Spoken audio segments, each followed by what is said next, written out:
Estamos de volta ao programa Painel Livre, hoje 1º de maio, dia do trabalho. Estamos debatendo o direito de greve, especificamente a greve dos técnicos da Universidade Federal dos Vales do Jequitinhonha e Mucuri.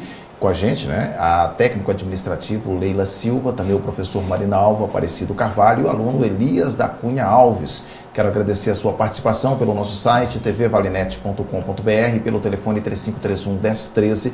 Eu vou trazer o telespectador que está aqui junto com a gente.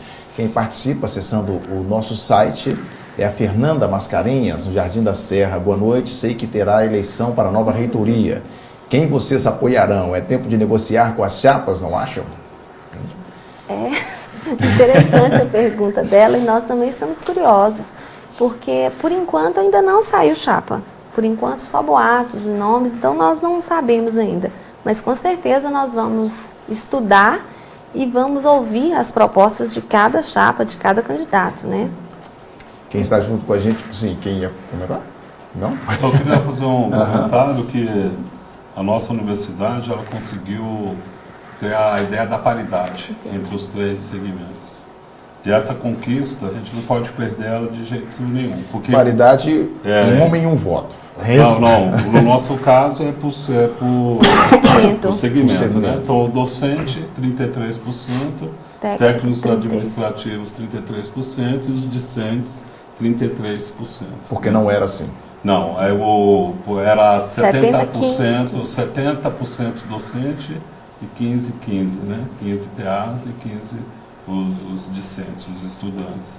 Então, eu gostaria de alertar para a comunidade, por todos os segmentos, a importância dessa paridade na escolha interna dentro da universidade, do seu representante, seja para diretor ou seja para reitor, e que nós não podemos perder essa conquista democrática, né, que viabilizou essa igualdade, né, vamos colocar assim, essa paridade entre os segmentos, valorizando os 3 segmentos na construção de uma universidade democrática, né, e que produz, vamos supor, um saber que venha constituir, né, profissionais, estudantes críticos diante da nossa realidade.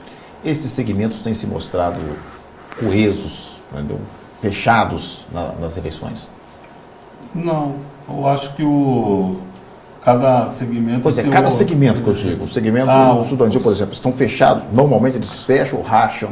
Olha, eu vou citar o exemplo agora da FACET, que foi a última eleição de diretoria que teve, que a participação dos estudantes foi decisiva na eleição, né? Eu acho que nem as chapas esperavam que os estudantes participassem tanto, mas, se eu não me engano, foi mais de 70% de participação, coisa que é raro a gente ver, né? Como é que é essa regra, né? Explicando melhor para quem está em casa, por segmento, quem ganhar leva tudo? É assim? Não, vamos supor, o docente vai lá e vota. Aí você faz uma conta daqueles 33%. Tem que fazer a regra de 3. Vai fazer. Então, daqueles 33%, quantos candidatos ganhou daquela fatia de 33%? Né? A mesma coisa com o técnico, a mesma coisa com o discente. Antes, o processo de escolha era só o docente, ele valia 70%. Então, vamos supor assim, se um candidato ele poderia fazer uma proposta política só para os docentes. Só para uma categoria. Só para uma categoria. Se aquela categoria, a maioria, ou uma maioria considerável, votasse naquele candidato, ele ganharia sem ter nenhum tipo de vínculo, nenhum tipo de compromisso também do institucional, né? O aluno tem uma sala de aula, uma cadeira para sentar, e um aluno um data-show para olhar. Fora isso, você não teria que construir a política, né? O que é a política do diálogo, porque para mim a política é uma obra de arte coletiva. A gente sempre tem que pensar a política no sentido mais amplo, não no sentido da politicagem, recuperar o conceito de polis, né, de cidade, de cidadania, né, nessa questão política. Então é isso que essa paridade tenta revelar, né? Vamos supor assim, vamos trabalhar, pelo menos no momento da escolha, a partir de uma igualdade dos segmentos. Né? Bom, isso é um assunto que a gente não vai poder deixar de discutir em uma outra oportunidade, é o processo eleitoral, mas vamos trazer aqui mais uma participação. Jonathan Taide, na Rua das Bicas, parabéns aos técnicos que estão frente à greve. pois historicamente aqueles que participam de movimentos de mudança na universidade são vítimas de perseguições e abusos na instituição.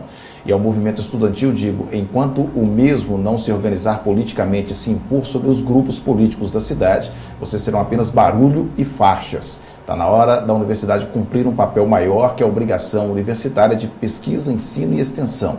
Está na hora de usar a teoria para mudar as práticas dessa cidade. A universidade tem que fazer política, não apenas construir ideias. A busca por mudanças na universidade tem por obrigação refletir na cidade que lhe abriga. É a opinião do Jonathan. Então, concordo plenamente. É o que eu estou tentando dizer aqui, né? Envolver com a comunidade. A universidade ela não pode ser divorciada da sua comunidade, né?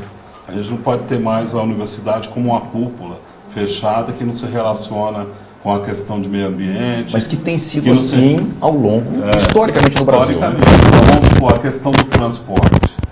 A universidade ela não pode ser, a universidade, a cidade, ela não pode ser refém de um transporte que só tem como visão o lucro, porque na hora que diminui as pessoas para subirem no campus, você muda o horário, fica de 1 em 1 hora, de 1 hora e meia, mais 1 hora e meia, para você poder se movimentar, né? E mesmo com a gente está dentro de uma cidade histórica, que é Diamantina, né? Então você tem que pensar numa política de transporte de micro-ônibus, ou de ônibus menores, porque os ônibus grandões, como estão colocados aí, eles não se comportam dentro da cidade. Fere até o olhar da cidade. Então a gente tem que ter uma visão menos, né, só voltada para o sentido de um capital, de um capitalismo imediato, até meio selvagem nesse sentido, e ter uma visão política mais ampla. Né? Vamos supor assim, a acessibilidade das pessoas da comunidade à universidade, a todo momento, a toda hora, já que é um espaço público. Com regras de segurança, tudo bem, mas eu posso sair daqui e ir lá para a USP, adentrar a USP, fazer pesquisas, né, ou andar para a USP, visitar, assim como em qualquer outra universidade. E até a universidade fora do Brasil, até mesmo as privadas, né, você tem o direito de adentrar. Vai lá, se você se apresenta, a gente também tem que pensar essa política de envolver a universidade com a comunidade, de uma maneira mais ampla. Para dessa maneira produzir o que o Jonathan colocou aí, né? Não só ideias, não só uma discussão, né? Não só uma fogueira de vaidades, de discussão, mas também adentrar, colocar o pé no chão, para andar por esse Vale do Jequitinhonha, conhecer não só o centro de Diamantina, mas a periferia, né? O Rio Grande, Palha, Vila Operária, né? Bom Jesus, aonde está sendo construídas as moradias estudantil, né? Então acho que esse olhar que a gente tem que ampliar. É importante ressaltar também o contexto no qual a universidade está inserida, né? O Marivaldo citou muito bem aí o Vale de Jequitinhonha. Uma universidade que foi implantada no Vale para fomentar o desenvolvimento e não tem uma política séria de assistência estudantil, ela não está cumprindo seu papel. Na verdade, está jogando por terra todo o movimento que o governo federal tem tentado fazer para poder ampliar o acesso à educação superior, principalmente aqui no Vale. Se você pensar um estudante que tem condições de se morar, que vem de morar aqui, que o pai financia, né? Esse é o mesmo estudante que tinha acesso, ele continua tendo. Agora, igual foi citado, a pessoa vem, não tem condições de se manter, não tem condições de se alimentar, não tem condições de morar, não tem condições de transporte, né? Infelizmente, a gente percebe que isso é causado por má gerência, né? Prioridades que a gente pode julgar assim, que não são tão prioridades. Como a gente comentou a respeito do ponto eletrônico. Tem outras demandas que são muito mais urgentes na universidade do que ponto eletrônico.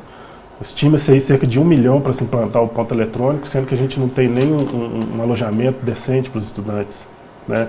A gente vê investimentos que estão totalmente distorcidos e alheios à realidade da universidade enquanto fomentadora de desenvolvimento dentro dos vales de Jequitinhonha e Mucuri. Bom, a gente está chegando ao final. Leila, boa sorte para vocês, que vocês consigam atingir o objetivo aí e acabar com essa greve o mais rápido possível. Tomara, nosso objetivo também é esse, Marconi, né? Que se resolva, né? Mas vamos continuar com a nossa pauta e fica a dica, gente, né? A nossa greve tem nos mostrado, nos ensinado muito e a gente vai continuar brigando por esses direitos para a gente conseguir uma universidade melhor para todos. Professor Marinaldo, sempre é bom recebê-lo aqui, né? Espero tê-lo outras vezes aqui. Vamos falar aí depois sobre esse processo eleitoral, né? Seja bem-vindo, volte sempre. Boa noite, muito obrigado, Marconi, obrigado pelo convite, né, do Comando de Greve dos TEAs, a presença, né, do discente aqui, do Elias, né, que a gente possa sempre estar pensando a universidade. Só um toquinho, essa questão do ponto eletrônico, lembrar também que já há uma maneira de se controlar a presença dos TEAs dentro da universidade. Né? Existe a folha de frequência, que é uma das maneiras de se controlar a presença. Então, a questão do ponto eletrônico é uma das maneiras, mas já existe uma. E deixar claro para a comunidade isso, né? Pode ser que a sociedade diamantinense pense que lá ninguém marque a maneira de você estar lá trabalhando ou não. Já existe essa maneira, esse controle da presença dos TEAs trabalhando, né? Como a Leila que afirmou. Então, o ponto eletrônico é mais uma maneira. Então, será que o investimento de mais ou menos 1 milhão, segundo colocado aqui pelo Vicente e pela Leila também, é necessário nesse momento? Né? Então, aí são as relações de poderes e de E o momento, eu acho que não foi adequado para isso, né? Só como retaliação. Elias, foi um prazer recebê-lo. Volte sempre. Seja bem-vindo. Parabéns aí pelo trabalho entre os estudantes. Obrigado, o prazer foi meu. Agradeço a vocês, ao comando de greve, ao professor Marivaldo também. Boa noite. Quero agradecer a sua participação. As perguntas que não foram ao ar, vamos encaminhar aos nossos convidados. Amanhã estaremos de volta com Papo Musical. Obrigado pela sua audiência. Boa noite.